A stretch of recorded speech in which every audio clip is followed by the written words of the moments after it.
Ya, pada akhirnya, ya tokoh yang seharusnya dijadikan penjahat justru dielukan di pelosok negeri ini. Ini kan sebenarnya sangat berbahaya, sangat miris sekali.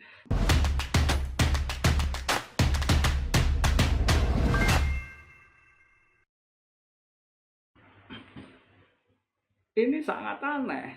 Penjahat yang melawan negara saat ini justru dipuja-puja oleh masyarakat kita. Ini kemungkinan besar karena berawal dari saking jengahnya dengan Kominfo. Kan kebocoran data itu tidak selalu dilakukan oleh hacker seperti yang ada di film-film. Kebocoran data itu juga bisa dilakukan dari kalangan internal lembaga atau perusahaan yang memegang data.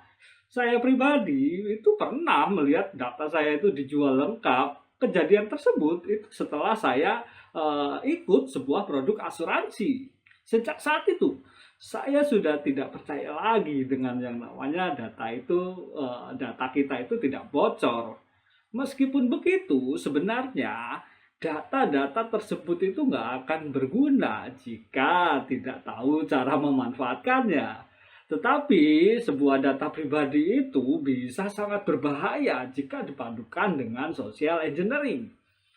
Si pemilik data itu akan selalu diintai sampai lengah atau bahkan didekati dengan berbagai cara lewat media sosial, email, hingga WA agar tindak kejahatan seperti metode phishing dan lain sebagainya itu bisa dilakukan. Ya, fungsi data itu kan sebenarnya banyak untuk berbagai penelitian sosial hingga bidang keamanan, ya semua tergantung jenis datanya. Beberapa waktu yang lalu, eee, Kominfo itu kan ada kebijakan yang namanya apa, PSE. Ya itu dianggap cukup mengerikan karena masyarakat itu kurang percaya dengan Kominfo. Baik itu kurang percaya terhadap sistemnya, mungkin juga kurang percaya dengan, pegawainya atau mungkin dengan menterinya, kita nggak ada yang tahu. Tetapi, pada prinsipnya masyarakat itu kurang percaya dengan Kominfo. Alasan penolakan terhadap PSE pun menjadi-jadi setelah Kominfo itu melakukan pemblokiran sarana yang biasa digunakan untuk mencari uang di dunia maya oleh para freelancer. Sedangkan kebanyakan orang yang mencari uang di dunia maya itu menandakan bahwa mereka itu ya nggak gaptek. Alhasil, situs-situs Kominfo itu banyak dihack saat terjadi pemblokiran PayPal hingga Steam yang dilakukan oleh Kominfo.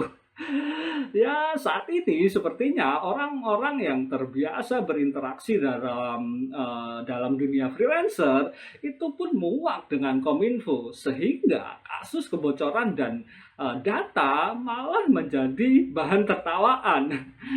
Ya, pada akhirnya, ya tokoh yang seharusnya dijadikan penjahat justru dielukan di pelosok negeri ini.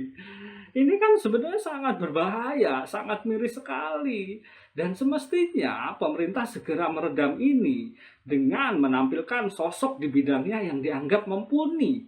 Tokoh yang tidak terkesan saling lempar tanggung jawab dan justru itulah yang membuat masyarakat semakin jengah. Di Kominfo itu pasarnya kan berbeda dibandingkan dengan kementerian lainnya. Jadi retorika dan kata-kata indah itu tidak akan mampu menutupi keburukan kinerja dari Kominfo. Ya, jika salah seharusnya maka akui aja salah dan selanjutnya cari akar permasalahannya untuk diperbaiki. Tak perlu saling lempar sana sini atau bahkan dengan mengeluarkan pernyataan yang sangat tidak bisa diterima oleh masyarakat kita. Dan mungkin ini satu lagi, sedikit contoh ya kan, Kominfo itu kan produknya teknologi.